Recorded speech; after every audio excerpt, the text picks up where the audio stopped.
Welcome to my channel. உங்கள் பத்மா. இப்போ நிறைய மூலிகைகள் நம்மளுக்கு இருக்குது. இது வரைக்கும் எனக்கு எல்லாத்துக்கும் நீங்கள் ஆதரவு கொடுத்துருக்கீங்க, இப்போயும் ஆதரவு கொடுப்பீங்க. நல்லா என் நண்பர்கள் நிறைய கிடச்சிருட்டீங்க. எனக்கு ரொம்ப சந்தோஷம். இன்னும் பார்த்தீங்கன்னா எனக்கு இன்னும் நிறைய ஆதரவு கொடுங்க.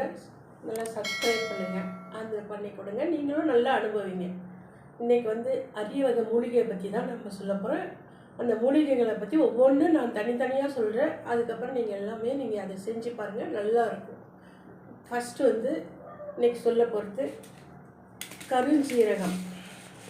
கருஞ்சீரகம்ன்றது நம்மளுக்கு கிடைச்ச ஒரு பெரிய மூலிகை. இது அந்த காலத்துலேருந்தே இருக்குது. இப்போ ஃபாரின்லாம் இதை எடுத்துகிட்டு போய் நிறைய யூஸ் பண்ணுறாங்க. நம்ம நாட்டில் இப்போ தான் யூஸ் பண்ண ஆரம்பிச்சிட்டாங்க. இப்போ அது நிறைய விளம்பரங்கள் நிறைய இது எல்லாத்துலேயும் வருது. கூகுளில் சர்ச் பண்ணாலே தெரியும் கருஞ்சீரகத்தை பற்றி எப்படி என்ன பண்ணுறாங்கன்ற அளவுக்கு இப்போ நிறைய வந்துருச்சு.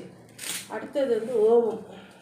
ஓமம் தான் இது. ஓமம் அப்போருந்தே வந்துகிட்டே இருக்குது. அந்த காலத்துலேருந்தே எல்லாமே இருக்கிற பொருள் தான். நான் ஒன்றும் புதுசாக ஒன்றும் சொல்லலை. வெந்தயம் டெய்லி நம்ம சாப்பாட்டில் எல்லாத்துலேயும் சேர்க்கறது வெந்தயம். எல்லாத்துக்கும் ஒரு தனி மருத்துவ குணம் உள்ளது எல்லாமே.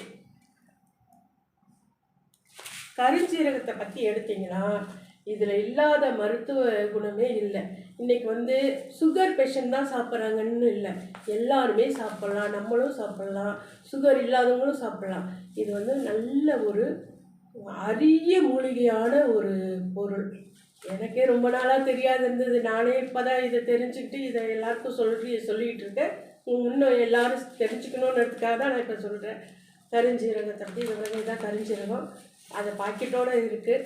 இது டெய்லி நம்ம உணவில் மாவு, அரிசி மாவு, உளுந்து மாவு அரைக்கிறதுல போட்டு அரைச்சி கொஞ்சோண்டு உளுந்தில் அரைச்சி கூட இட்லியை ஊற்றி சாப்பிட்லாம்.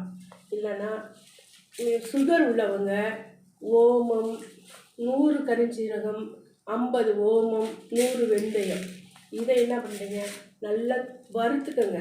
ஸ்லிம்மில் வச்சே வருங்க.